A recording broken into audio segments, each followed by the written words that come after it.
izuba rikarenge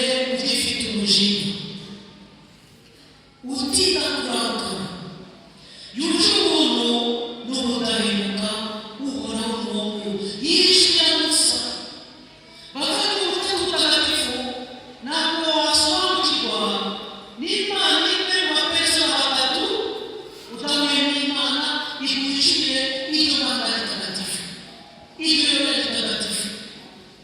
Musa yazamutse umusozi yahuraga n'Imana kenshi, Imana ikamwibwira ikamwishurira amayobera matagatifu. Ntibishoboka gusobanukirwa amayobera matagatifu umuntu adasabanye na Nyagasani. Mwibuke Evanjili Yesu bamwibwira bagarutse bavuye mu butumwa ngo ahimbarwa na Roho Mutagatifu. Ndagushimira Nyagasani dawe mutegetsi w'ijuru n'isi, kuko ibyo ayo mabanga matagatifu, ayo mayobera matagatifu wabihishe abahanga n'abanyabwenge. Yashaka kuvuga abafarisayi, abigisha n'amategeko bananiye umutima, batemera batisimu, kandi iyo batisimu gusengerezwa Roho Mutagatifu, ni Roho Mutagatifu duhishurira amayobera matagatifu ari mu butatu butagatifu.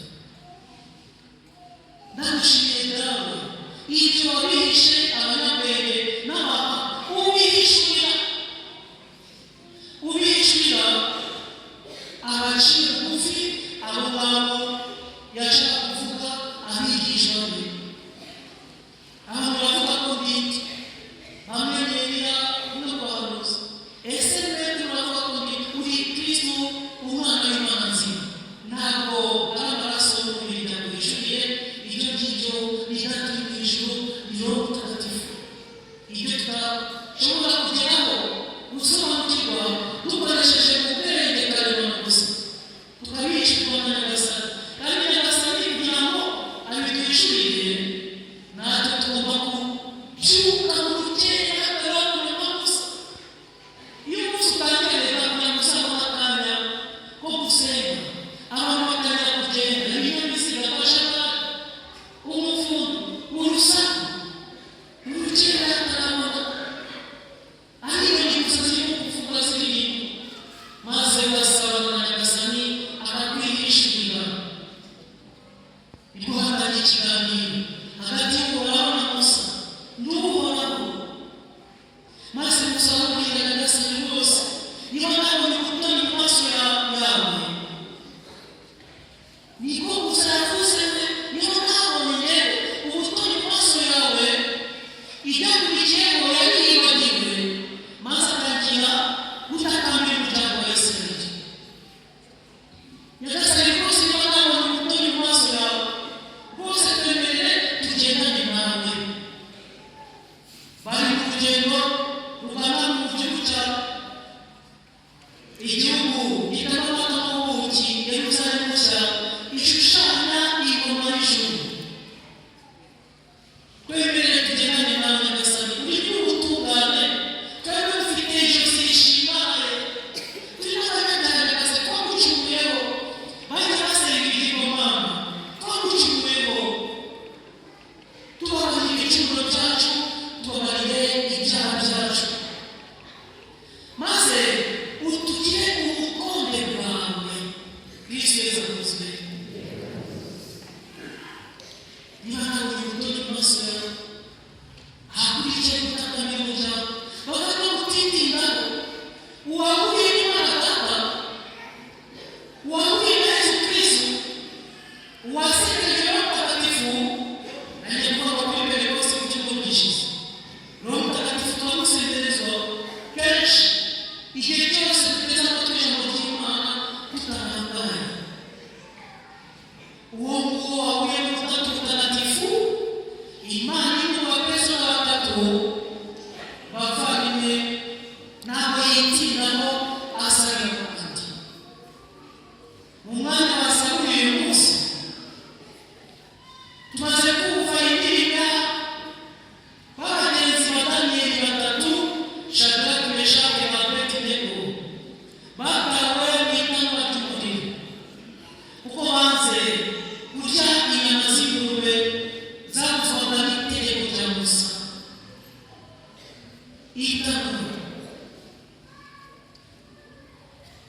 uwo muriro ushushanya ibibazo ushobora guhura nabyo, ingorane, indwara batwazaniye Yesu ngo bamukize, maze aho guheranwa n'amahinda, aho kwiheba,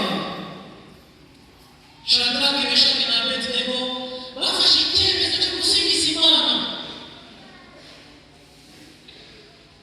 Tumaze gusingiza Imana mbere yo gutangira iki gitabo cy'Ukaristiya.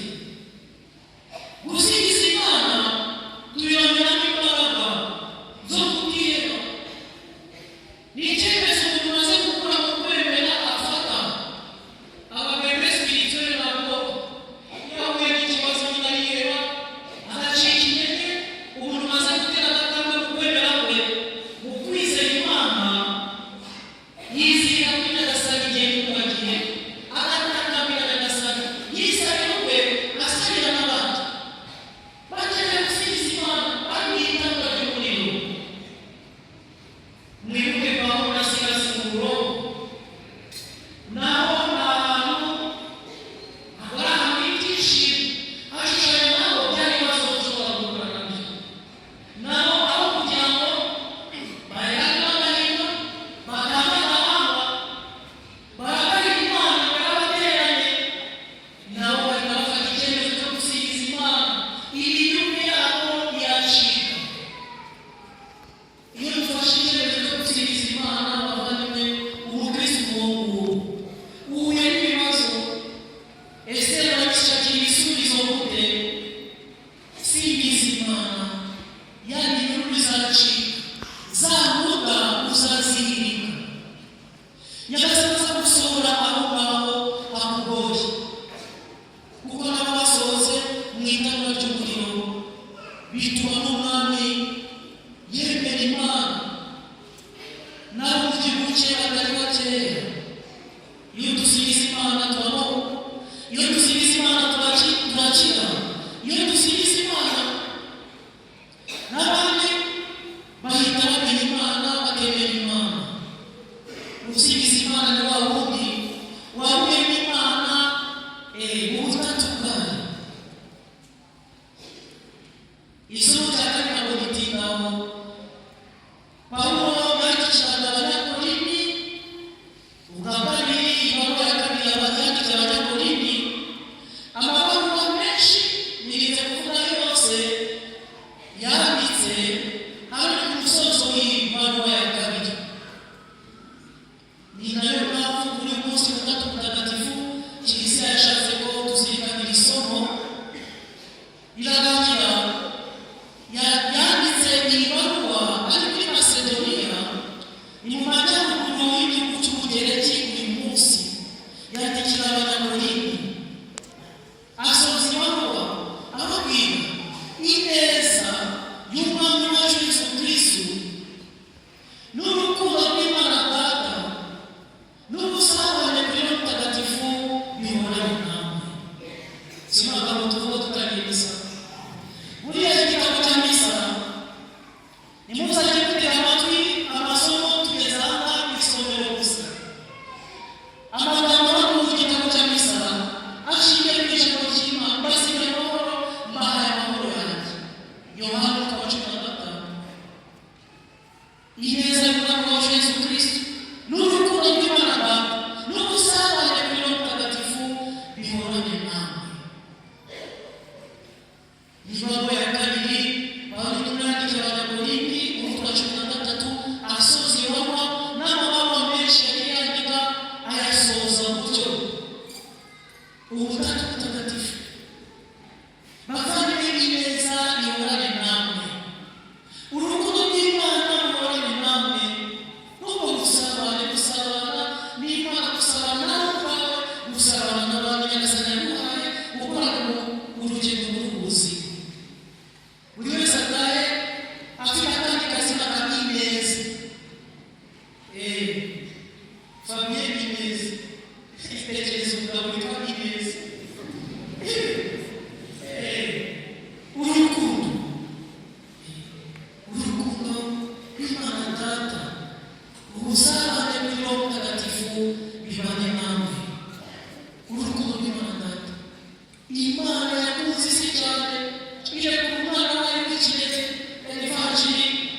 Yesu Kristo yakoze no ku isi yaje kubera urukundo rwe rwa kamere Imana mu butatu bwayo yakunze isi kugira ngo uzerekera Kristo atazacibwa ahubwo azagire ubugingo bw'iteka. Yavuga se ko mu isengesho gupfukama gusa bavandimwe b'Nyagasani atwishyura amabanga matagatifu amayobera matagatifu Imana iri mu bapeza batatu dupfukame kandi ejo tuzicara mu kwezi kwahariwe umutima mutagatifu wa Yesu. Tuzahimbaza misa itariki 12 maze abatadukurikira umunsi duhimbaza umutima mutagatifu wa Yesu uba kuwa gatanu kuri iki cyumweru cy'isakaramento ritagatifu, maze uwa gatandatu dukurikiyeho tugahimbaza umutima utagira wa Bikira Mariya. Iyo mitima ibiri ntushobora kuyitanya nk'uko udashobora gutanya Imana Data, Imana Mwana, Imana Roho Mutagatifu. Ubwo bumwe hagati y'imitima ibiri ya Yesu Kristo n'umutima utagira wa Bikira Mariya. Umubyeyi Bikira Mariya dusabire, asabira abaje bafite ibikomere uburwayi, gusabirana abakateshisite bacu muri Paruwasi dufite abakateshisite 327 muri bo 122 mukandagira gusubira mu masezerano yabo muhure nabo biti tuzakugira gato tubona atungane ni ubutumwa bw'umuyobozi ufite inshingano ze kurigishwa Musenyeri Jean Bosco Ntamugira ngiye gusubira mu bakateshisite, ariko ni ubutumwa bureba abakristo bose by'umwihariko abakateshisite. Natwe tubasabire bakomere ubutumwa bwabo umwepiskopi wacu akagaruka kuva ku bwigishwa n'umutima wa Kiliziya. Bavandimwe, umutima wa Kiliziya udufatiye runini. Imana ibamugisha. Ntatinze rero imbere imbere abakateshisite abangabo 122 gukikiza baratanga bose bari byo gutinya.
y'abepiskopi gatolika mu Rwanda ubwigishwa yageneye abakristo bose by'umwihariko mwebwe abakateshisite. Bakristo bavandimwe, kuri iki cyumweru cy'ubutatu butagatifu turahimbaza umunsi mukuru w'abakateshisite mu Rwanda ku nshuro ya 5 kuva aho nyir'ubutungane Papa Francisco ashyiriyeho minisiteri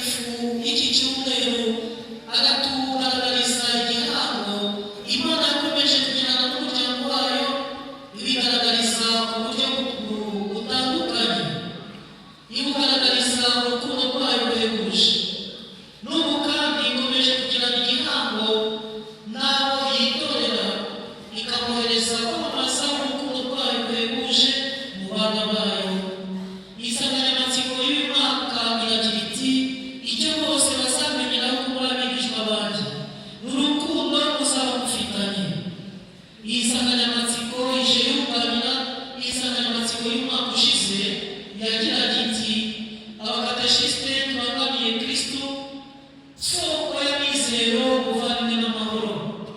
Byumvikane ko urangamira Kristo arangwa n'urukundo ariyo murage Yesu Kristo yadusigiye. Urukundo ni impano ikomeye Imana yahaye abantu, isezerano ryayo rukaba n'amizero yacu. Urukundo ni ingabire isumba izindi zose, niyo izihatse. Urukundo nibwo ruzaranga abigishwa nyabo ba Kristo. Twumve icyo Katekisimu ya Kiliziya Gatolika itubwira ku mpamvu y'urukundo Imana idukunda. Imana itaboneka biturutse ku rukundo rwayo rwahebuje, yimenyesheje abantu nk'inshuti zayo kandi iganira nabo kugira ngo ibareshye bicire mu bumwe nayo kandi ibakire bibanire muri ubwo bumwe. Igisubizo nyakuri muri ubwo butumire ni ukwemera. Kubw'ukwemera umuntu yegurira Imana byuzuye ubwenge bwe n'ubushake bwe. Umuntu wese uko yakabaye aho Imana yamwihishuriye, igisubizo cye kivuye ku mutima. Ni ngombwa ko ukwemera gutuma uwemera yifuza kumenya kurushaho uwo yemeye no gusobanukirwa neza ibyo yavuze. Bityo ubwo bumenyi buhamye bukamugeza ku kwemera gushyitse, gutuma agenda arushaho kurangwa n'urukundo akanarwamamaza mu buzima bwe bwa buri munsi. Ukwemera kugomba kujyana n'urukundo, kubakuzwa no kwizera kandi kugashinga imizi mu kwemera kwa Kiliziya. Ubutumwa bw'umukateshisite n'abakateshisite mutega amatwi. Mu buryo bw'ingenzi Kiliziya ikoresha yamamaza inkuru nziza, ubwigishwa bufite umwanya ukomeye kandi w'ibanze. Mu bwigishwa niho umukateshisite asohoreza ubutumwa akesha batisimu yahawe. Mu butumwa bwe afasha abigishwa guhura na Kristo, bityo bakemera guhinduka, gukura mu kwemera kandi bakizirika kuri Kristo. Kwigisha iyobokamana ni uguhishura muri Kristo nyirizina umugambi uhoraho w'Imana uko wakabaye, no gushaka kumenya akamaro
ati ntabwo bihakana ndi umukristu kandi yigisha n'abandi kubaho. Ngurwo urugero rwo gukunda Kristu no gukora ubutumwa kugera ku ndunduro. Bakateshisite mukunda, namwe muhuze ukwemera kwanyu n'ubuzima bwa buri munsi kandi mubitoze n'abandi kugeza aho mwahana amagara yanyu kubera kugeza ingoma ya Kristu muri bagenzi banyu. Murangwe n'urukundo kuko aribwo mugaragaza ko mwatowe kandi mugatuma na Kristu.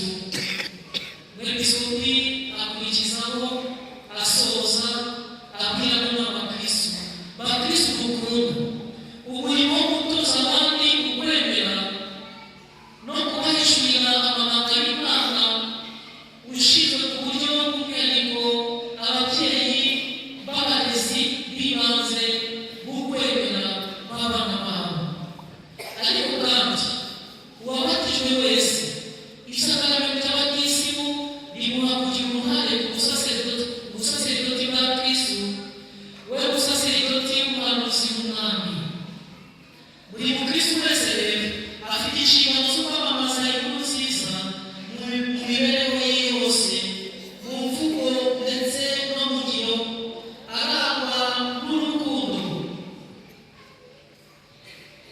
Agasoza n'isengesho ryo gusabira abakateshisite. Nyagasani Yesu Kristu, wowe washatse ko muri kiliziya yawe habamo abakateshisite bo gufasha abantu kumenya no kuyoboka, ubahe ubutwari n'ubwitange bakeneye mu kogeza ingoma yawe.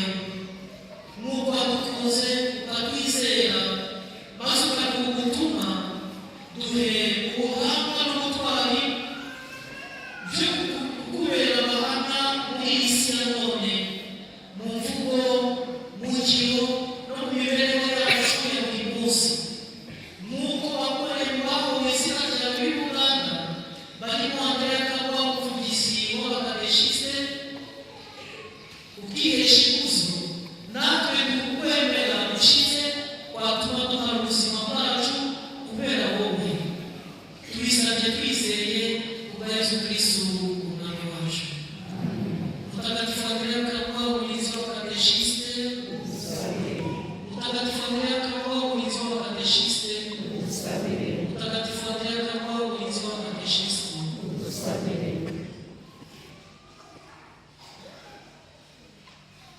Ukijeho rero umuhango ni mugufi wo gusubira mu masezerano yanyu, muragenda musubiriza icyarimwe. Bavandimwe nkunda, mumaze igihe muri mu muzabibu wa Kristu nk'abakateshisite. Mwahuye n'ingorane zinyuranye, ariko mwagize n'ibyishimo byo kubahamagara mu ijambo ry'Imana no kunga ubumwe na Yesu Kristu umushumba mwiza. Mbese muracyakomeye ku murimo mwiza wo kwigisha ijambo ry'Imana no gutoza abana bayo kubaho bakurikije uko Nyagasani Yesu yabitwigishije. Mbese muracyabikomeyeho mu butumwa bwanyu bwo kwamamaza inkuru nziza mu bantu. Mbese muracyakomeye ku bumwe mugomba kugirana n'abayobozi ba kiliziya ndetse n'ubufatanye mugomba kubaranga hagati yanyu. Mbese muracyabikomeyeho mu buzima bwanyu bwa buri munsi. Mbese muracyakomeye mu isengesho kugira ngo umutima wanyu uhore urangamiye Imana kandi muhore mutereye kwakira no gutega amatwi Roho Mutagatifu utuye mu mitima yanyu. Mbese muracyabikomeyeho mbese muracyakomeye ku kwitangira uwo murimo w'ubukateshisite mu magorwa yanyu no mu miruho yanyu, muzi ubumwe na Kristu wababaye agapfa akazuka, nta gihembo mutegereje muri kiliziya. Mbese muracyabikomeyeho